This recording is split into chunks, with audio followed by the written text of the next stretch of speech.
This is a podcast from Torfaen Voluntary Alliance.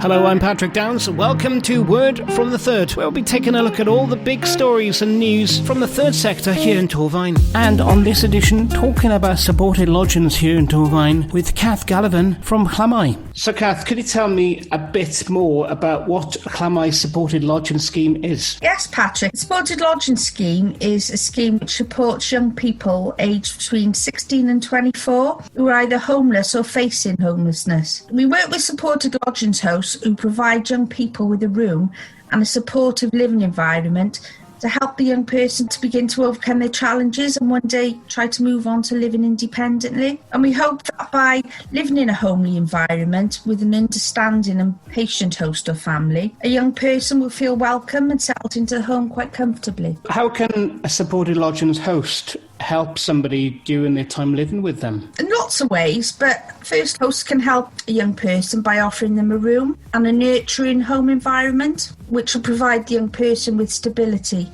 which could be, to be honest, the first time they've ever experienced stability.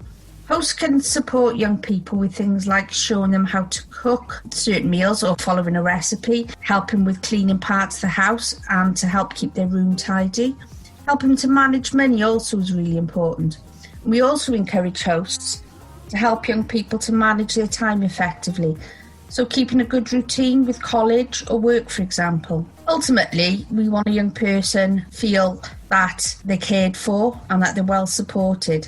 So living in a homely environment where they're being helped to learn independent living skills will help them enjoy their life and move on from their experience of homelessness. Why might a young person be referred to the scheme to live with a host or hosts? Lots of reasons, but one of the main reasons a young person is referred to the scheme is because relationships at home have broken down and they've been asked to leave the family home. Quite often these relationships can be repaired, but it's often the case that both the young person and their family members need some space away from each other first. In some cases, a young person may have been kicked out of their family home and gone to live with a friend or another family member on the sofa or floor, and this arrangement is now becoming unsuitable. This has quite often been the case during the coronavirus pandemic, and certainly at the minute we are seeing a much higher level of young people falling out with their caregivers and being asked to leave home. What would you be looking for in a good supported lodgings host? What kind of criteria are we looking at here? I think basically what we're looking for is someone who's caring and compassionate, who can show patience and understanding to a young person. Because young people are often struggling with trauma because of their past experiences, and that can't be fixed overnight. But with time, they can begin to overcome their experiences with the help, obviously, of somebody who's caring and compassionate. Keen to recruit hosts who are willing to learn from young people and have an interest in them and their lives. Hosts are asked to support young people to develop independent living skills.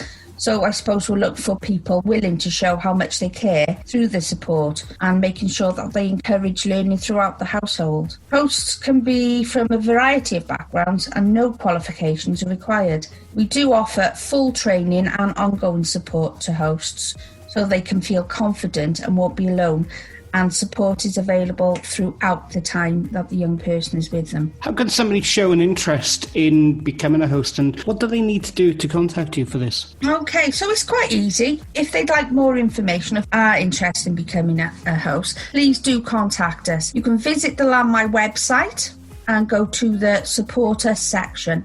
Under there, you'll find the relevant contact information based on your respective area. Kath, thank you very much. No problems, thank you. And don't forget, if you want to contact TVA, Torfaen Voluntary Alliance, for anything regarding the third sector here in Torfaen, get in touch regarding funding, volunteering, any kind of support or governance. info@tvawales.org.uk. You can also find us on social media, on Facebook, Instagram and Twitter at TVA Wales, or of course on the website. It's all there at tvawales.org.uk. This podcast is produced by TVA, Torfaen Voluntary Alliance.